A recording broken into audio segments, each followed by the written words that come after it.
ये इस तरह के हमारे नॉर्मल खेत होते हैं जिसमें किसी किस्म की प्लानिंग या डिज़ाइनिंग फार्म की नहीं की गई।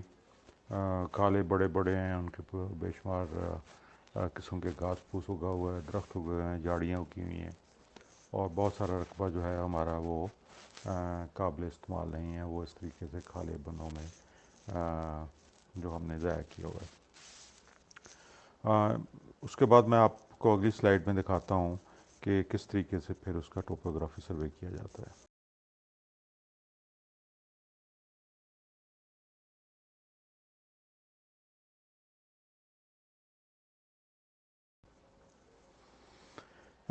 ये टोपोग्राफी सर्वे इस की तस्वीर दिखाई गई है कि ये सड़कों पे आपने देखा होगा कि लोग दूरबीन से लेके आगे डंडा सा खड़ा करके तो उससे देखते हैं, सर्वे कर रहे होते हैं। वो डंडा जो है वो ऊपर नीचे होता है, दूरबीन जो है वो आपकी स्टैटिक है। उससे पता चलता है कि कौन सी जगह जो है कितनी ऊंची या कितनी नीची है। अब इसको जब हम अगर 10 एकड़ का हमारा खेत है, तो हमने हर एकड़ में चार चार जगह से हमने उसकी रीडिंग ले ली, उसकी दूरबीन की वजह से। और दूरबीन से रीडिंग लेने के बाद फिर ये है कि आप उसको देखते हैं कि कौन सा एकड़ जो है किस एकड़ से कितना ऊंचा नीचा है, और कितनी आसानी के साथ कम से कम मिट्टी शिफ्ट करके हम जो है वो अपना ज़मीन के खेत लंबे से लंबे बना सकते हैं। तो ये इससे ये फ़ायदा होता है कि फिर हम फार्म की डिज़ाइनिंग कर लेते हैं, और उसके बाद कि खाला कहाँ पे आएगा, और ट्रैक्टर कहाँ से अंदर आएगा, कहाँ से बाहर निकलेगा, और उसके बाद पानी का निकास कहाँ से होगा। अगर ज़्यादा पानी कहीं बारिश हो जाए या ज़्यादा पानी कहीं आ जाए तो उसका निकास कैसे करना है, क्या, ताकि पानी जो है बेड्स के ऊपर ना चढ़े। तो ये टोपोग्राफी सर्वे का फ़ायदा है।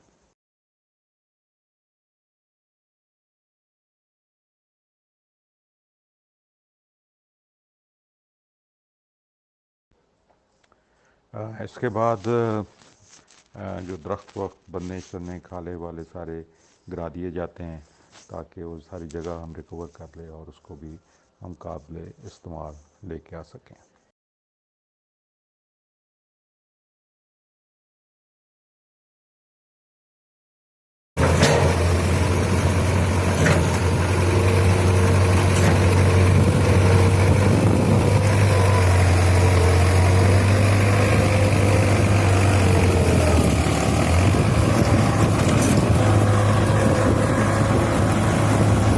तो चौक के ला जा आके।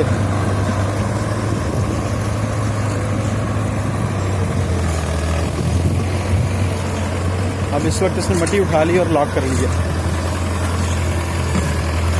जैसे थोड़ा ऊपर करते हैं तो वो मट्टी नीचे गिरना शुरू हो जाता है।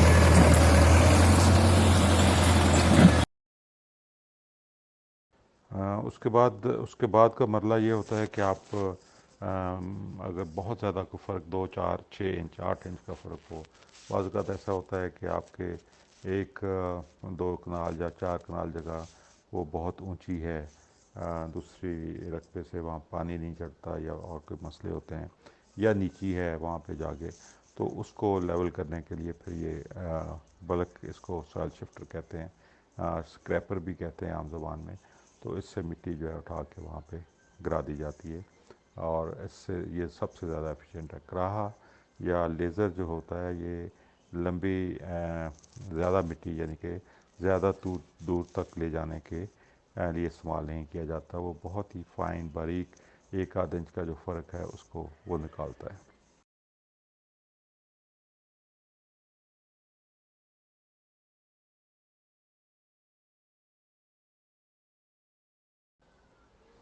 जी, उसके बाद फिर आप जब मोटी मिट्टी जो है वो शिफ्ट हो जाती है तो लेज़र लेवल के साथ सारे खेत लंबे ज़ीरो लेवल कर लेते हैं।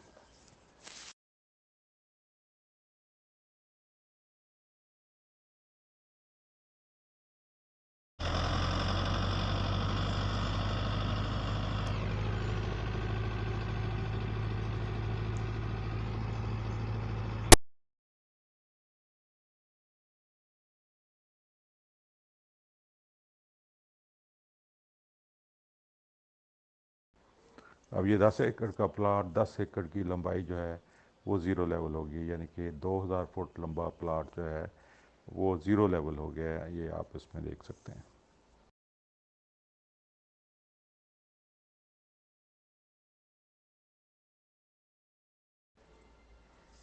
अब ये टेस्ट करने के लिए कि वाकई हमारे जो लेवलिंग ठीक हुई है, तो एक बेड इस तरीके से बना के उसमें पानी छोड़ा जाता है, और इसके दो फ़ायदे हैं। एक तो आपका लेवल चेक हो जाता है, और दूसरा ये भी पता चल जाता है कि पानी ज़मीन का पानी जज़ब करने की सलाहियत कितनी है, यानी कि आपने खेली में पानी लगाया, उसका वत्तर जो है ज़मीन के अंदर कहाँ तक गया, क्या दरमियान तक वत्तर चला गया या नहीं गया।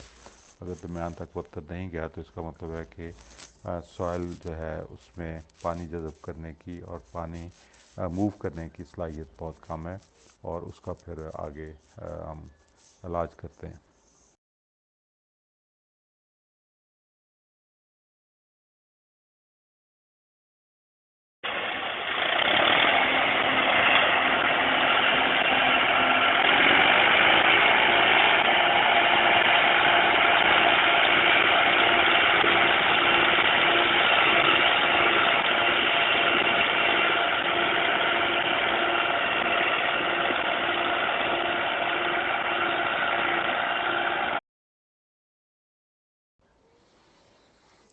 उसके बाद आपने खड्डा मार के चेक करना है कि कितना हार्ड पैन नीचे है, और कितनी जो मट्टी की तय है कितनी सख्त है, कितने इंच से लेके कितने इंच तक। नॉर्मली 7 इंच से लेके 15, 16, 17 इंच तक जा सकती है वो। उस से आपका जो हल है, जो चिज़ल प्लाव या लेज़र अपना इसको सब सॉइलर कहते हैं, उससे गहरा होना चाहिए।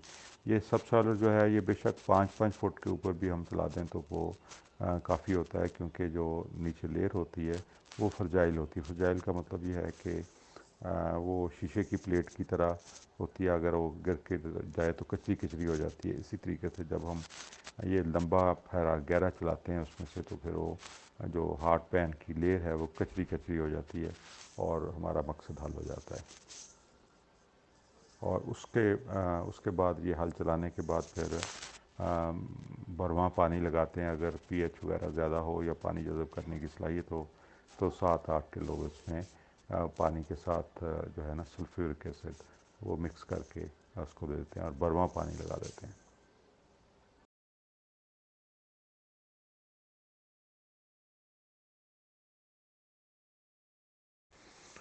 हाँ, बस उसके बाद वत्तर आती है, तो वत्तर आने के बाद फिर आप ने अगर कवर क्रॉप लगानी है तो छट्टा दे के तो इस तरह बेड बना दें आप।